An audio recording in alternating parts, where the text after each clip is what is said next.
Hey guys, this is Shannon with Nearly Organic Noshing. So I am in Florida and we are going to be getting some very nippy weather over the next couple of days.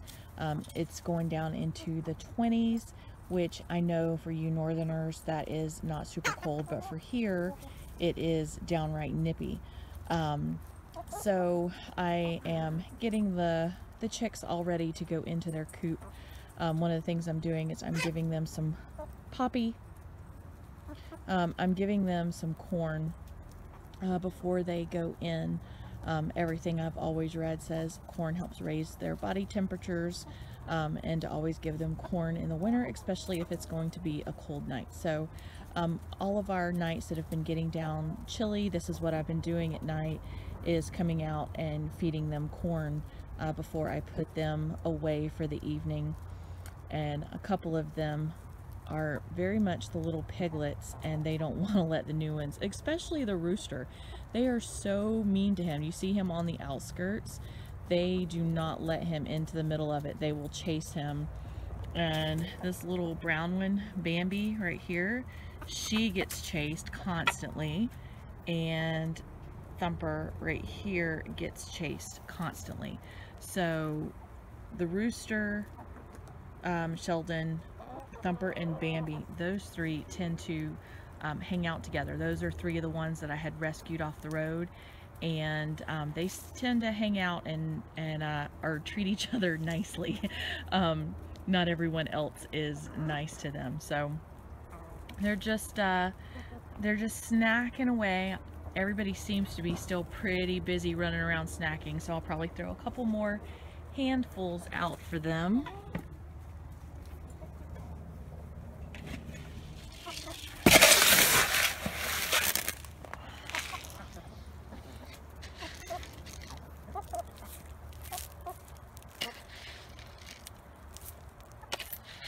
And I try and spread it out so nobody is on top of each other and they don't argue and chase each other around. So if I spread it out enough, then everybody is kind of distanced from everybody else and no one feels the need to run them off their spot. So that's what I'm doing. And then I know that chickens can handle cold temperatures better than hot, and we're in Florida and we experience a lot of really hot temperatures. It's extremely hot and it's extremely humid. So when Chris built my my coop, he built it with airflow and heat in mind. So I've done a tour of the coop before and it's a mess right now, but this is the run that we have attached to the coop, and at night I'll close this gate right here so they're able to come out of the coop into this run and still move around until I come out and open the coop for them. I don't have a door that closes them into the coop. I do.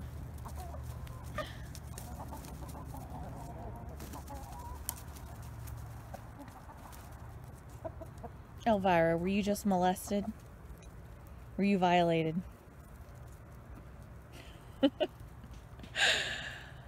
Okay, so I don't close them up in the coop unless I absolutely need to for some reason, because the coop is too small and I don't want them all closed up in it with no space to move around. So we keep the run door closed and we keep the coop door open. So I'll just show you what I did to the coop to warm it up. These are all my wood shavings. Friend of ours that does woodworking, he saves wood shavings for me. And the door is right there on the front of the coop, down low. And I do have a guillotine door where I can slide it down and shut it, but I don't want to run the risk of somebody needing to get out. They still pick on each other and are too mean to the young ones to lock them all up at night. So this is the way I keep it from getting too cool, because I have lots of ventilation all on the top and on the side, and with the hot air rising, then I don't want every bit of the warmth to escape. And their roosts are up at the top. So I'll see if I can go around. I had this tied earlier, but I can just unhook it.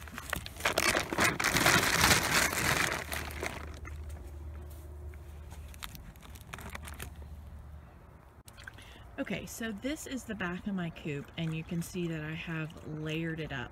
This is just an old moving blanket from Harbor Freight. So that is over the first layer, and then so to keep the moving blanket from getting wet with the dew and condensation, I just have a tarp over the whole thing.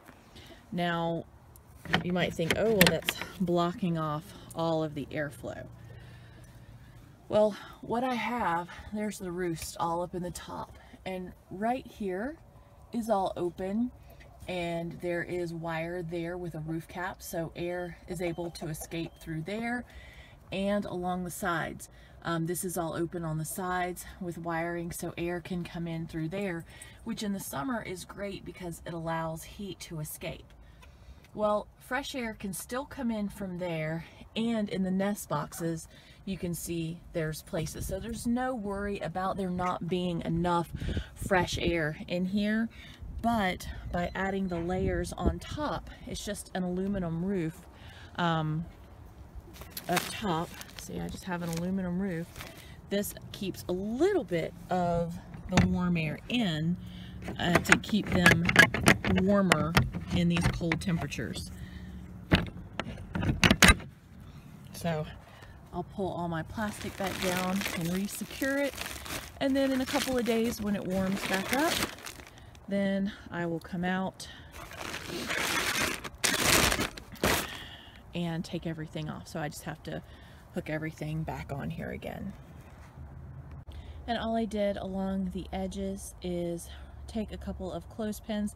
I use clothespins for everything. I use it in my gardens, I use it out here with the chickens, and just wedge some rocks up where it keeps it from blowing on each side on top of the nest boxes. These are nest boxes which I need to get out here and scrub. We have had so much rain and dripping off. I need to come out here when it's warmer and take the pressure washer and just kind of give it a good scrubbing. It's not had a good scrubbing since last year. So this is all I'm doing to keep the coop a little bit warmer. They'll be going to be perfectly fine. It's not snowing, it's not in sub-zero temperatures like up north, but these are Florida chickens. They are used to a bit warmer climate, so it just makes me feel better. They probably would be perfectly fine without it, but it just makes me feel better to give them that extra measure of protection, a little bit of warmth. And the way I have it on the front is I have the plastic that comes over the end cap in the front and the quilt, so it'll mainly just keep the wind out, and that's the big thing. You can see it is pretty windy right here, and as the night progresses it's just going to get windier, so that way they're going to be able to go in their coop and stay all nice and warm and toasty. And I don't have any chickens in there right now, which I need to take all that down. That was just a temporary shelter I had put up a while back when I had rescued some baby chicks off the road, and I needed a place to put them away from the other chickens that would beat them up because they were too young to be integrated in with the rest of the flock. So I'll just leave you guys with sights of my chickens. I just love to come out here and watch them. They're just so entertaining and enjoyable. So I hope everyone else is staying nice and warm this evening. I'm getting ready to go inside and start dinner for night 3 of the Sutton Days Pantry Challenge of week 3, if I'm not mistaken. So, all right. Hope everyone else is having a wonderful evening.